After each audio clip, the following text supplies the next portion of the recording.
My name is Brandon Keim. I'm a freelance nature journalist.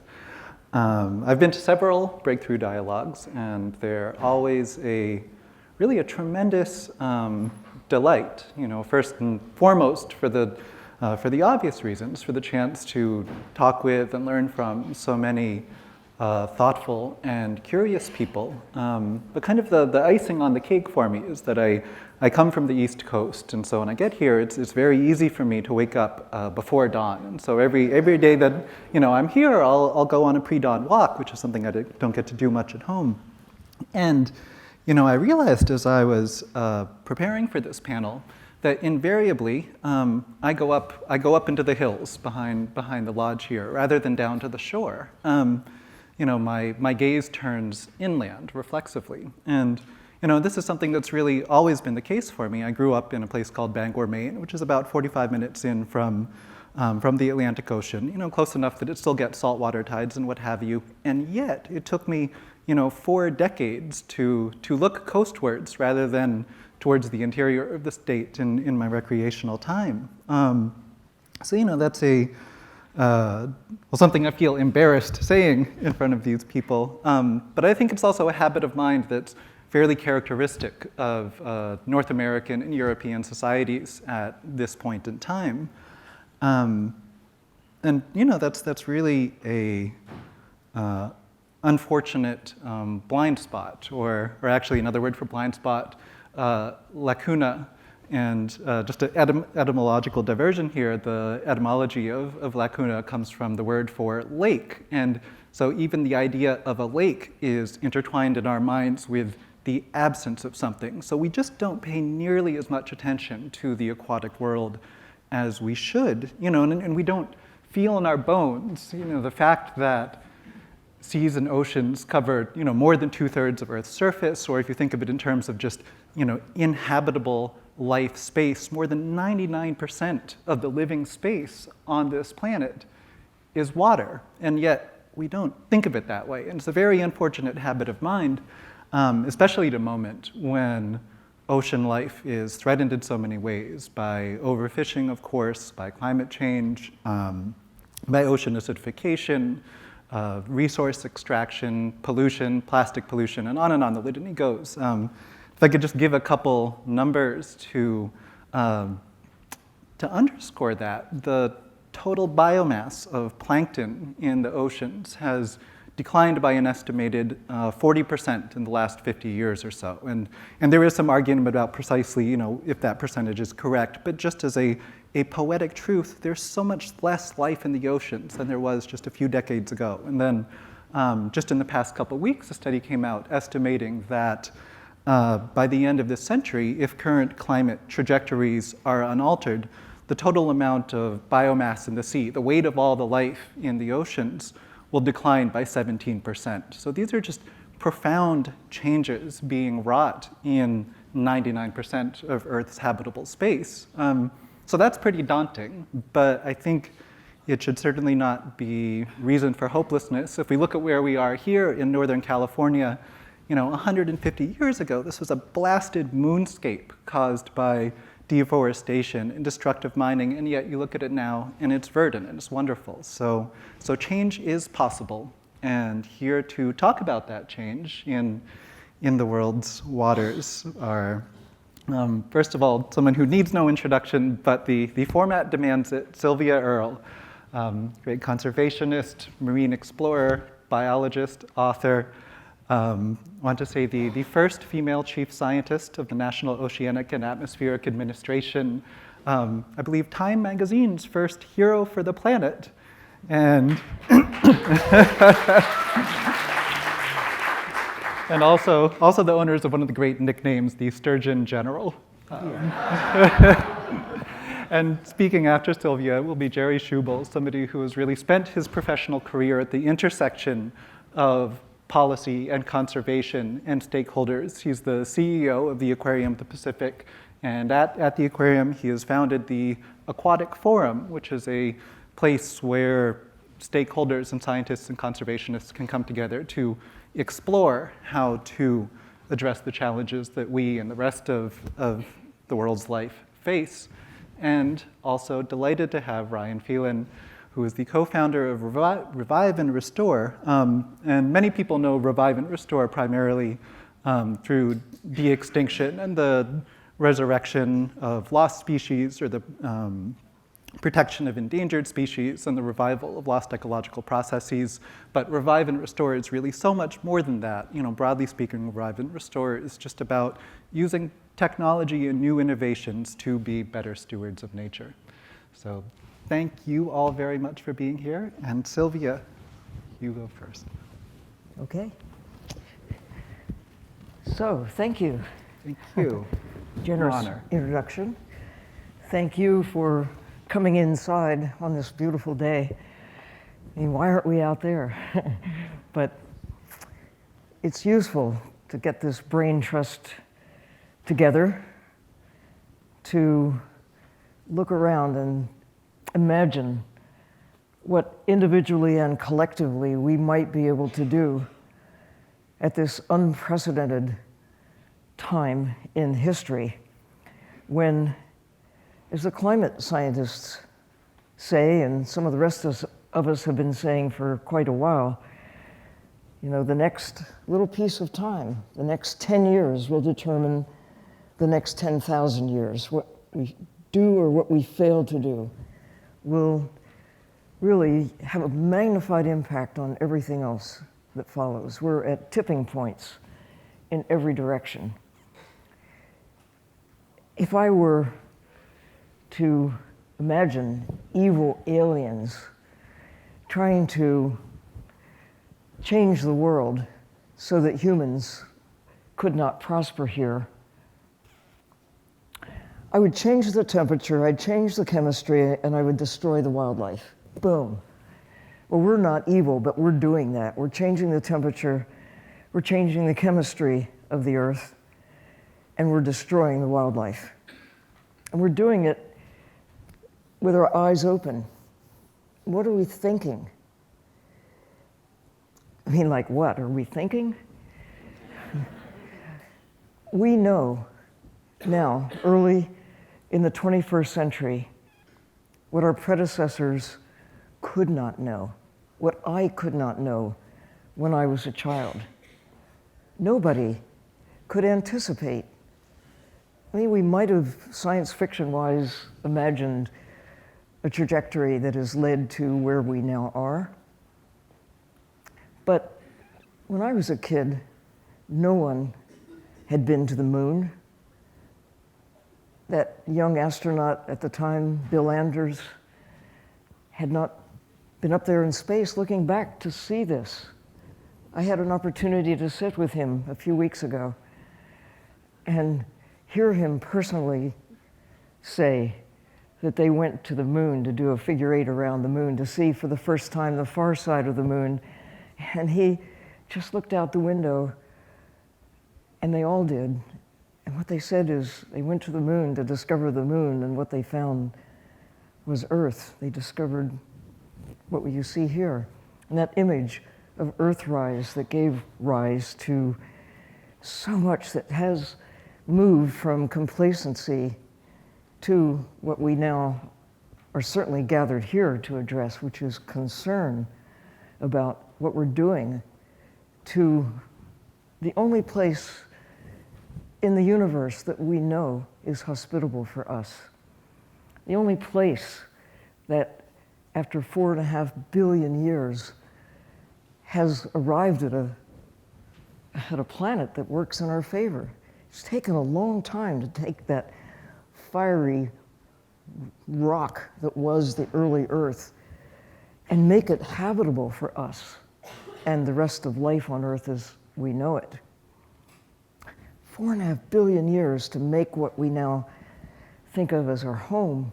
It's taken us about 4.5 decades to significantly change the temperature, change the chemistry, and destroy wildlife on a scale that is unprecedented. So, now we know it, we can see it. I can't really blame our long ago predecessors for exterminating much of the large, slow, and tasty animals on the land, as Ed Wilson describes the defaunation of much of North America, the large animals. We had a hand in that. We had an appetite in that. But why can't we see that we're doing exactly the same thing to the ocean, only it's not taking us 10,000 years, it's taking us a few decades, armed with technologies that could not exist before the latter part of the 20th century, and we have really applied them very effectively, taking ocean wildlife, big tunas, from where they were to where they are now, a drop of about 90%. Tunas, swordfish, cod, even the little guys like herring and capelin, menhaden, squid, you name it. It's on our menu. It is likely to be along this trajectory of abundance to sharp decline, and no evidence that we're really serious about changing our ways. We rather say ocean wildlife, food security. But when you really pull back and think about it, that's nonsense. Humans do not have to eat animals to survive, period. Well, we do eat animals, and we are surviving, but at the cost of our future by taking so much land to raise animals, so much ocean where we take wildlife for our consumption. Not because we need to, but because we choose to. Now, I'm not saying that we should just stop eating animals, although that's perhaps, if you have a benevolent alien saying, okay, you want to heal the world, here's what you have to do.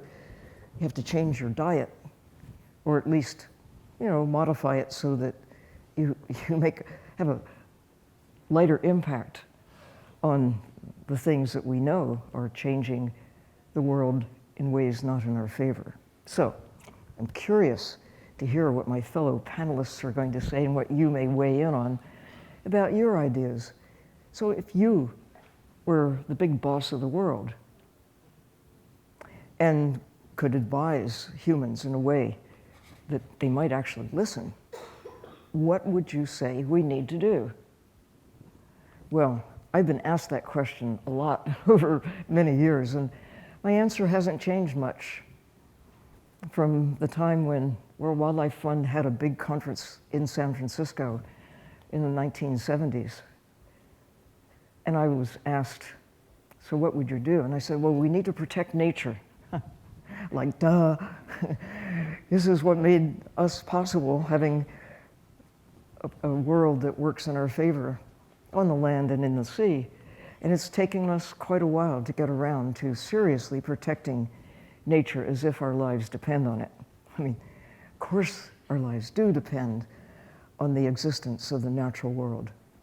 And we're beginning to gather evidence about where oxygen comes from, land and certainly the ocean, about the carbon cycle, the nitrogen cycle, all those basic processes that make Earth a distinctively different place in a universe of distinctively hostile places.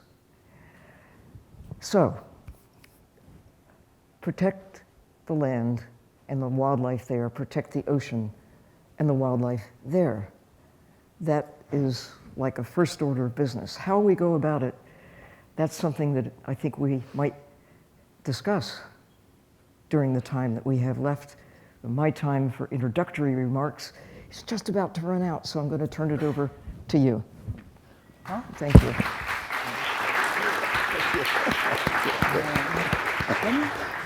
If I might just ask a quick question before we move on to Sherry. Do you eat seafood yourself? Do I eat wildlife? No. Mm-hmm. But I grew up at a time and in a family that, we were omnivores. New Jersey, the Jersey Shore was not that far away. Mm-hmm. The fish man would come by every Friday. We're talking now the 1940s. And bring us fresh fish. And we had oysters, we had variations on the theme of ocean wildlife brought to our doorstep, or we went out during summer vacations to catch crab, to dig clams, to take from nature. We're sort of oblivious to the consequences and thinking, like people still think, that it's free goods. You take it from the ocean, it's free. Except now we know it isn't. There's a real cost when we extract from the ocean. It's not free. It's just the way we account for nature is just, it's just lunacy when you really think about the consequences. So, I don't know, it's been a gradual process, but once I started to know and understand, there's no way I could continue to consume ocean wildlife, not only because of intellectually knowing what it really means, and because I've spent thousands of hours underwater getting to know fish on their own terms and realize that they're individuals and all the rest.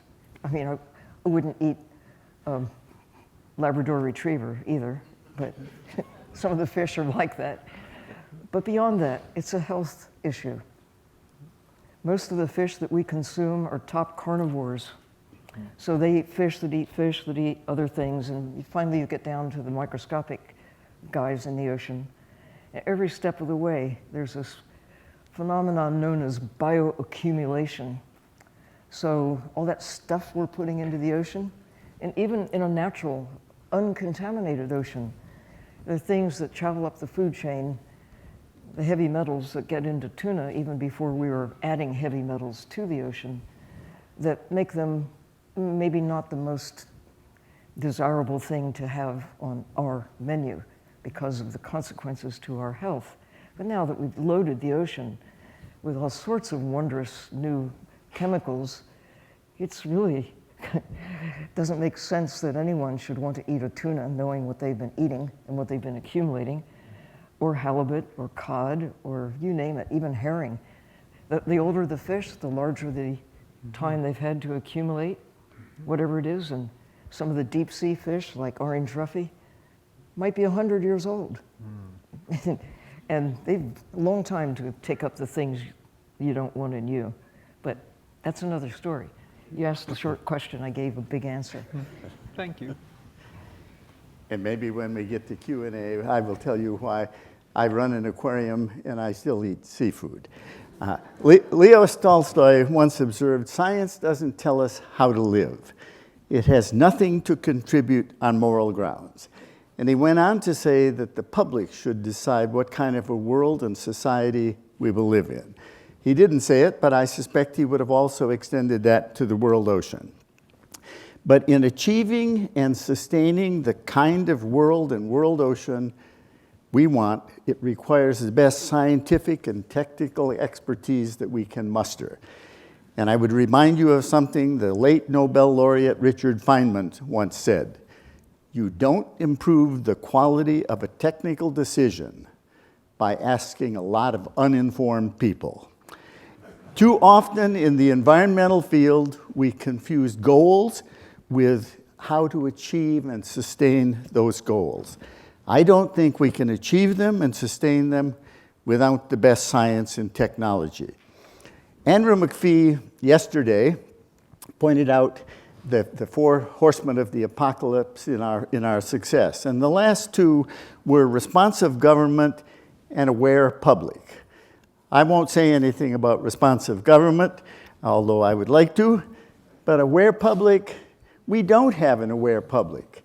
There are a lot of brilliant people at this conference, brilliant books, brilliant journals, and I hope I won't offend you when I say the vast majority in the public don't read your books, they don't read your journal articles, and if we want to get to what is an increasing percentage of our public, we're going to have partnerships between all of you who are making those advances and some of the places where the public goes to get their information about the ocean, the environment, and all these issues. And those are informal science institutions. And that we need partnerships between all of you and them. The biggest threats to the world ocean are the result of human activities on land. The one exception to that is overfishing, and that includes the IUU fishing, the illegal, unregulated, unreported. No threat is bigger than climate change that is driven primarily by the use of fossil fuels, but also by land use practices, agriculture. These all are taking a toll. And as you heard Sylvia say, we're changing the temperature of the ocean, we're changing the chemistry of the ocean. And we're causing deaths of lots of animals, particularly those that can't move. Those that can move, like fish, we find them moving to higher latitudes so that they can stay within their preferred temperature ranges. This has social implications also, because fishing villages now are not close to the fish that they used to capture. And some of these, particularly in New England, the larger fishing boats can track these movements, the smaller ones cannot.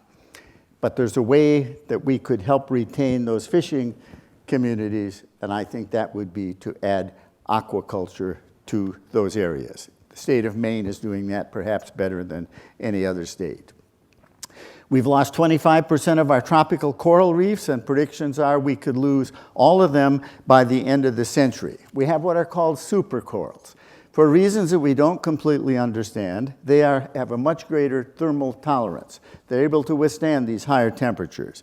And we need to understand where they are, what makes them different, but even they have thresholds. And so we need to be aware of that. It's clear that we need to rapidly and dramatically reduce greenhouse gas emissions. That's job number one, and I think none of the other problems in the world ocean should deflect our attention from this. Renewables have to be a big part of this solution, but they can't do it alone. And solar and wind take up way too much habitat because they are low energy density. I think nuclear must be part of this solution. It's clean, no greenhouse gas emissions, highest energy density of any of our potential energy sources, takes less land, that is, away from nature, so save land. And this is important. And nuclear is safe. And we heard yesterday, with a little imagination, we could even make these plants beautiful. Some of you may have heard, with paint murals on them, we could paint fish on them. The recent UN report on extinction indicated the number one cause of extinction is the degradation, destruction, and fragmentation of habitat, both on land and in the ocean. And we heard a lot about that in sessions yesterday about sharing the land. I would include sharing the ocean and saving the land and the ocean. Agriculture takes a big toll. We have to feed a lot of people. But agriculture takes a huge toll. 50% of our ice-free land surface goes to agriculture. It uses 70% of our fresh water. That's true throughout the world, true right here in California. The trends may be in the right direction, but we still have these thresholds, and in many cases, we've passed them or very close to passing them. So the UN report also points out that direct extraction of living things is the next big driver of extinction. It includes the production of animal protein on land, particularly beef and pork, and which take a large environmental toll, and it includes overfishing and IUU fishing. But I think if you look ahead with population, even if it gets stabilized and reduces, we're going to look to the ocean for more food to feed a growing population. It won't come from wild capture fisheries, but much of our terrestrial demand for animal protein, which takes a huge toll, could be shifted to the ocean for sustainable marine aquaculture. Shellfish, seaweed, and also finfish. And I think the US and California ought to get off the sidelines and get into the game. We import 91% of our seafood. We'll maybe return to that in Q&A. We don't, in the US, though, have a single finfish farm in the second largest exclusive economic zone of any country in the world. And we have one shellfish farm. So what should we do?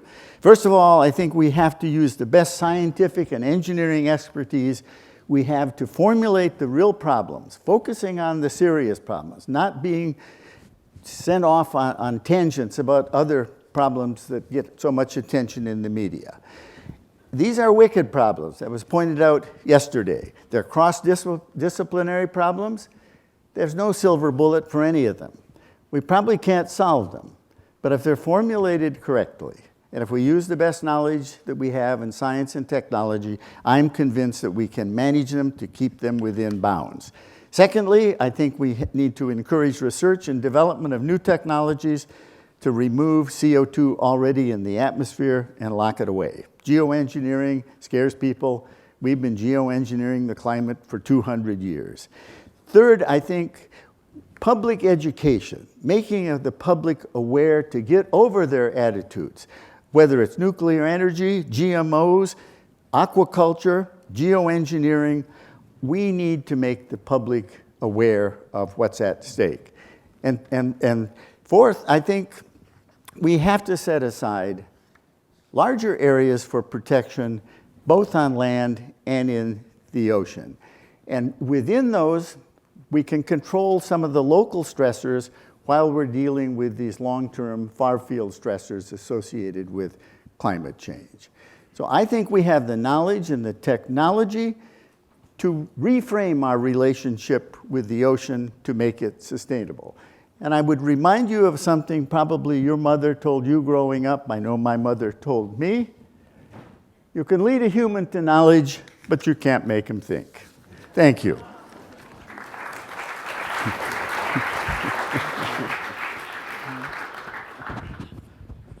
And in the discussion period, I think we should absolutely talk much more about aquaculture. But just quickly, if I might ask, Sylvia had said that part of what motivated her own choice to stop consuming animals was, and seafood in particular, was, a sense of these creatures as thinking, feeling, social beings with whom she had kinship and empathy. Do you think that that sensibility is something that could and should inform the way the average citizen who doesn't read our books and journals relates to the living world? I think it's a function of the animals that we're talking about. For example, we would never have in captivity dolphins or belugas or killer whales. There are some animals that live in complex social structures where there's a lot of communication. I think one of the ways that we can equate the general public, though, with nature is letting them see it. Not everybody gets to dive everywhere in the world ocean like you. Some of them only get to see coral reefs and the beauty of the ocean in aquariums. So I don't think there's a simple answer to that question. Sylvia always says to me when we get together, how can you eat your friends, Jerry? And I always tell her, because they taste good and they're good for my health. If you've ever had a pig, you probably would not eat bacon. Probably. I never had a pig growing up. Thank you. Anyway.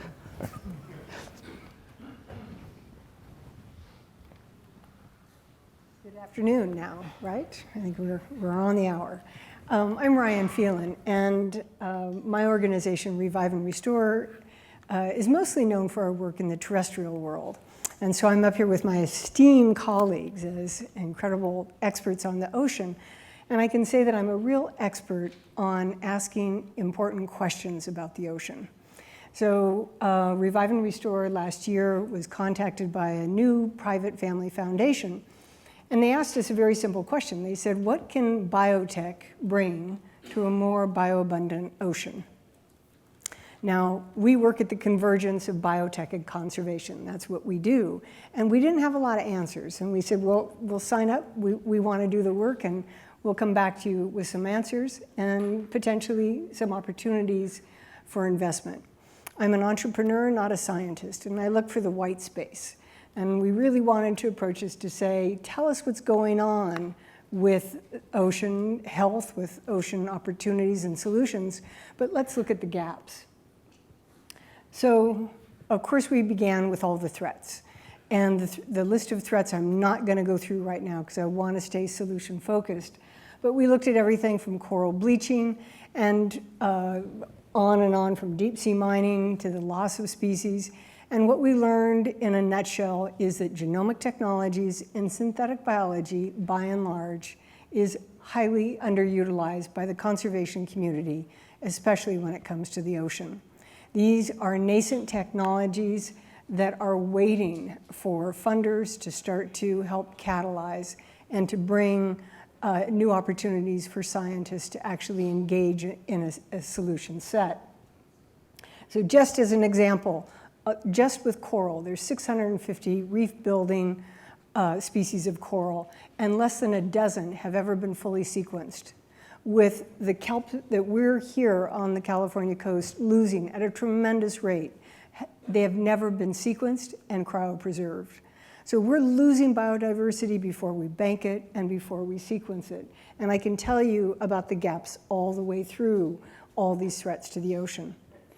We looked, so I should say how we did the research. My colleague, Tom Maloney, who's here in the audience, we hired over a dozen researchers from all the branches of marine biology, and we interviewed esteemed colleagues like Jerry and Sylvia and 100 other marine biologists from around the country, and we asked the same questions.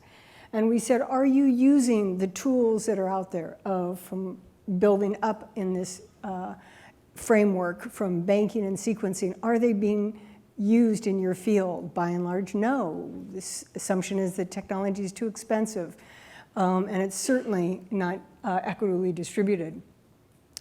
We asked about molecular and cellular technologies for synthetic biology, and I'll show you examples of each of these areas. But as we work our way up, the level of complexity becomes deeper and more and requires more intervention with nature and becomes clearly more controversial when it comes to social license to do any kind of genome engineering and manipulation of coral, or facilitated adaptation for species that can no longer survive in a warming ocean. And certainly becomes more controversial when you talk about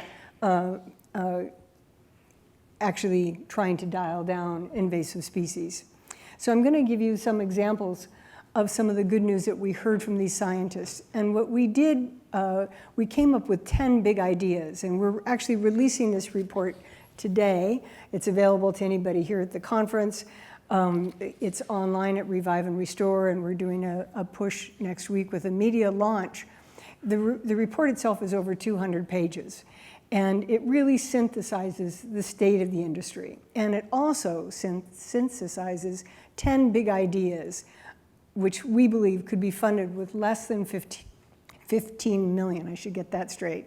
With less than 15 million, over 3 years, we have identified 10 different research teams that are approaching each of these different areas. So just in a nutshell, just to flash forward some of the ideas, advancing a new coral toolkit. This includes research for stem cell development. It includes research for learning how to actually induce spawning and to cryopreserve coral, and to understand the underlying genetic variation that allows coral to withstand a warming world. This is a fundamental toolkit that researchers around the world need, whether you're on the Great Barrier Reef or you're in the Caribbean. We approach scientists from Australia that are dealing with the crown of thorns. There's over 14 million crown of thorns alone on the Great Barrier Reef, predating on coral.